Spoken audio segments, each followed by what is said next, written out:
Thank you, and good morning, everyone. Welcome to the University of Tromsø.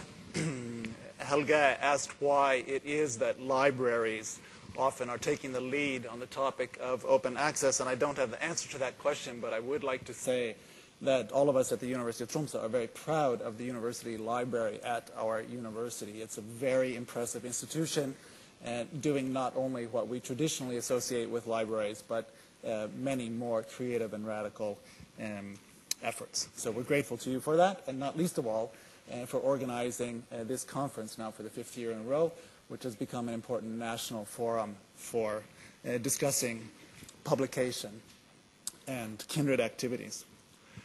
In August this year, for 2 or 3 days, there was a lot of discussion of the topic of scientific publication in major newspapers in the United States. It was discussed in the New York Times, in the Los Angeles Times, in the Washington Post, and especially in the Boston Globe. The occasion for those few days, that flurry of activity about scientific publication, was some activity going on at Harvard University. In particular, there was a professor in the field of cognitive psychology named Mark Hauser, whom Harvard, in the middle of August, declared to be responsible for several instances of scientific misconduct.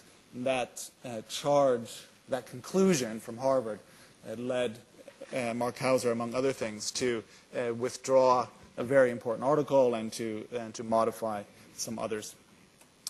I'd like to tell you in a little bit more detail what happened in that particular case. And in order to do that, I want to take 1 minute and describe the kind of research that he's doing so that you can understand more specifically what the issue is related to his publication.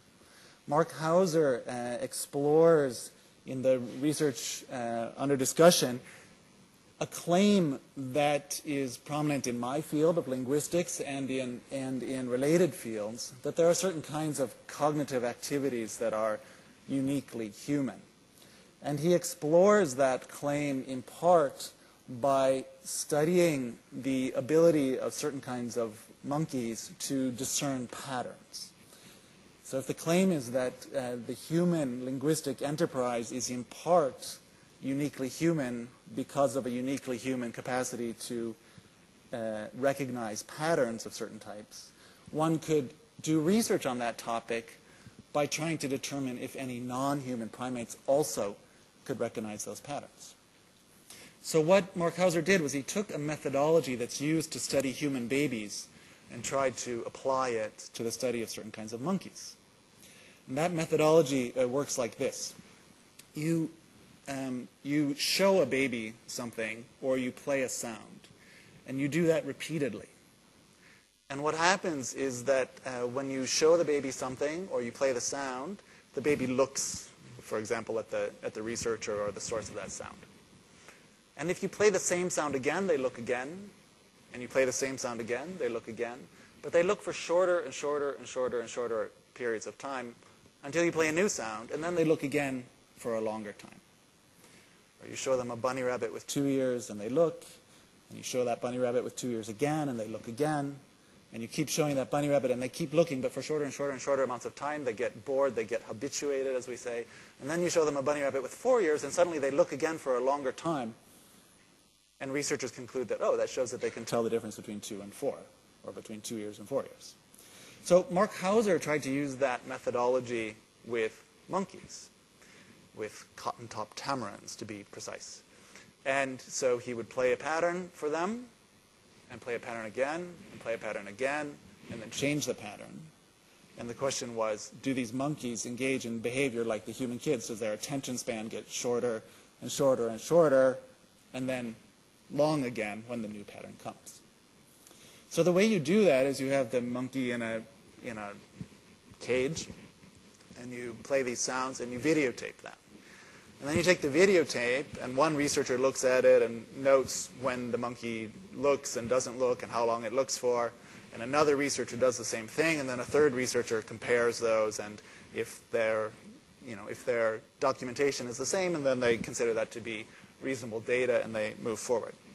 In the work that Hauser did, he concluded that he was able to demonstrate that these monkeys had pattern recognition capacities that were previously, or that are by some people considered to be uniquely human. So that's a big finding. That's a really important result. And that result was published in a journal called Cognition, which is a very, very important journal in this field, and has gotten a lot of attention.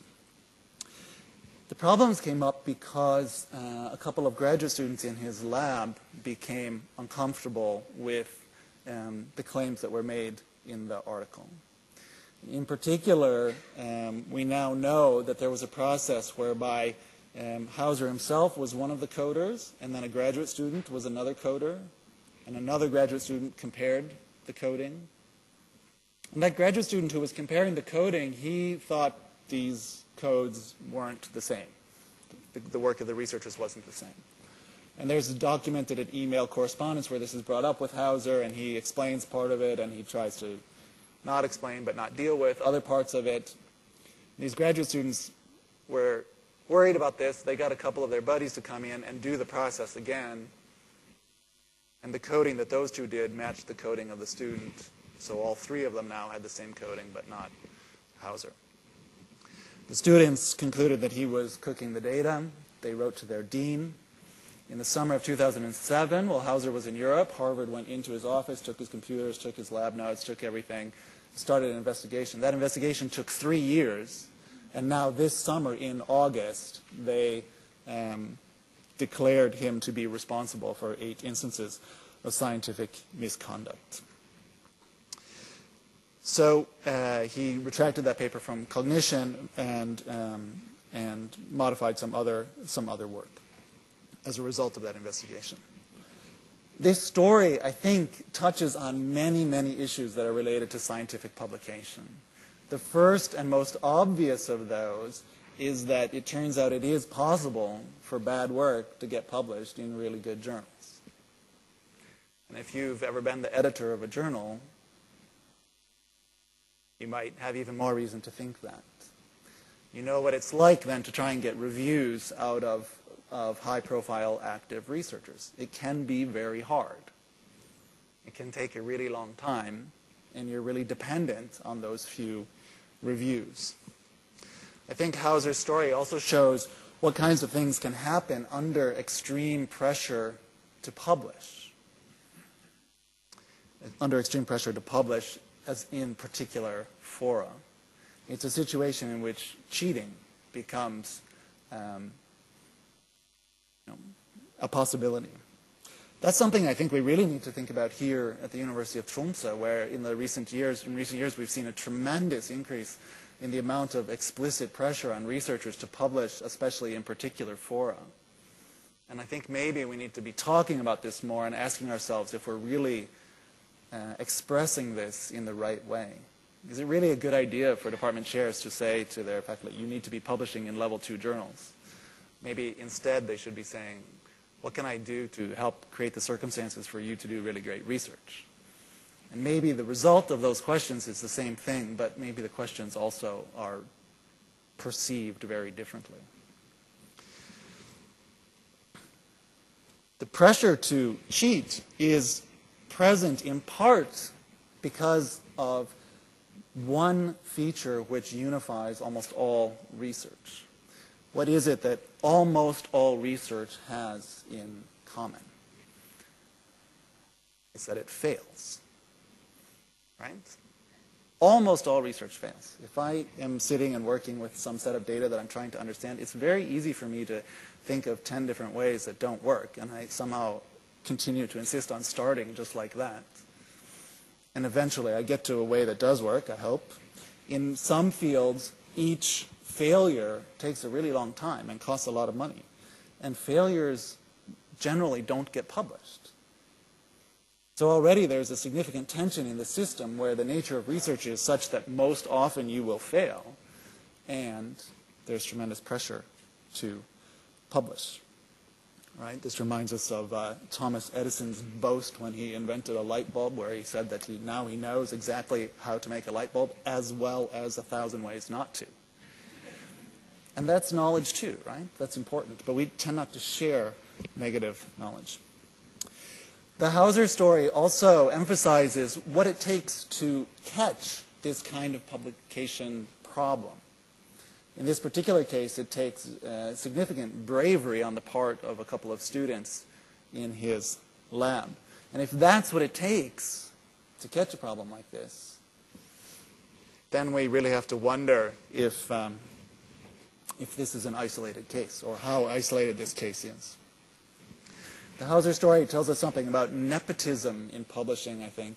And Mark Hauser was an associate editor of Cognition at the time that his paper was published, and of course he wasn't involved in the process, and of course he had no access to that process. But nonetheless, he was an associate editor of that journal.